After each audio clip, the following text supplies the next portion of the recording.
Ir-relazzjoni bejn il-letteratura u l-politika hija waħda komplessa. Diversi kittieba ħarġu wonqhom għall-politika u bosta politiċi użaw il-kelma miktuba bħala instigazzjoni jew kummentarju politiku. It-tim tagħna tkellem ma' Emanuel Psajla dwar ir-rabta bejn il-politika u l-letteratura fil-kuntest lokali. Dawn ix-xogħlijiet imorru lura għat-tletinijiet u forsi ftit żgħira qabel. Hemm kellek il-moviment tal-Partit Laburista kien b'saħħtu ħafna dak iż-żmien illi qiegħed jipprova jaqbad l-ideal, ir-realiżmu ta' dak iż-żmien u beda jinfatam mill-kummentarju storiku biex joħroġ xi ħaġa realistika. Kellek il-Ġużell u l-Mercer, il-Gino, Muscat Zoppardi, kif ukoll il-Ġwan Mamo u John F. Marks illi bdew jitkellmu fuq ir-realiżmu iktar milli kienu titkellmu fuq ir-romantiċiżmu. L-Eli ta' Ħażżajr nistgħu ngħidu u x-xogħlijiet l-oħra ta' Ellu l-Mercer. Nistgħu ngħidu li qegħdin juru is-sitwazzjoni attwali, soċjali ta' tletinijiet u forsi ta' ukoll imorru ftit lura u jsemmu l-episodji li kienu jiġru l-faqar, l-għajta l-kuxjenza soċjali ta' żmien il-gwerra. Naħseb li hemmhekk dawk imorru għall-ewwel xogħlijiet letterarji li kellhom element realistiku. Allura bil-forsi mbagħad l-anti titkellem fuq element realistiku iddaħħal il-politika fin-nofs. Kellek ukoll il-mezzi kienu jużaw ġeneri differenti, kienu jużaw il-gazzetti. Rridu niftakru kif kienet timxi l-letteratura dak iż-żmien. Ftit kienu l-istampaturi, ftit kellek fejn tista' tippubblika il-kodba tiegħek. U kien hemm Giuseppe Bonnici illi ħaħsib illi jiġbor il-daw il-kittiba flimkien biex ikomplu jxerdu ħanajdula hekk lajta xellugija, ma kienet iktar rajta favur il-fqir biex favur l-edukazzjoni, favur illi ikunaw l-edukazzjoni bxejn, il-mart illi ikunaw l-isptarijiet bxejn.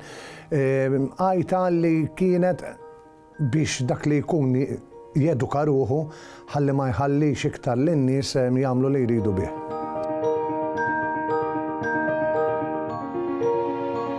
Lejn l-aħħar tas-sebgħinijiet u tmeninijiet imbagħad kien hemm il-politika u Malta tal-lemin illi bdiet tuża wkoll il-letteratura. Kellek il-Trevor Zara u l-Oliver Friġġieri, wieħed bil-Parlament ma jikbrux juri u liħor bin-novelli it-tmien kontinent u trid kukkarda ħamra fġieħ il-biża' illi kellhom kitba illi tista' tgħid titkellem fuq l-attwalità ta' dak iż-żmien imma ma baqgħetx iktar lejn in-naħa tax-xelluk u marret issa lejn in-naħa tal-lemin imma intużat l-istess biex dak li jkun qajjem kuxjenza soċjali biex jiġbed widnejn il-gvern ħanajdulu hekk u rridu li bil-letteratura iwasslu il-messaġġ tagħhom.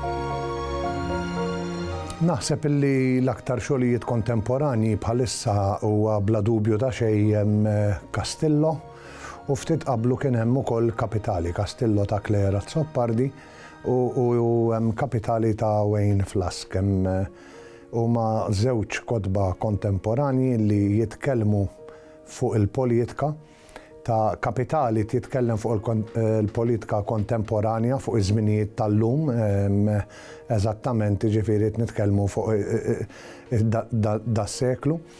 Hemm biss il-ktieb Castillo imur lura għat-tmeninijiet fejn hemm il-kittiba ġol ktieb illi qiegħda tikteb fuq episodji illi min ikun għex it-tmeninijiet jista' jassoċja ruħu magħhom bla dubju ta' xejn. Jiġifieri qegħdin narġgħu naraw l-istorja ta' tmeninijiet illi issa qiegħda tintuża bħala plott fi żmienha kienet qajmet lil kittieba biex jiktbu, issa it-tmeninijiet bħalma kien għamel Alex Vellagera fis-srib reġgħu saru velinużi ukoll hija tintuża issa minn Clara Zoppardi f'Kastillo biex toħloq il-plott tar-romanz tagħha.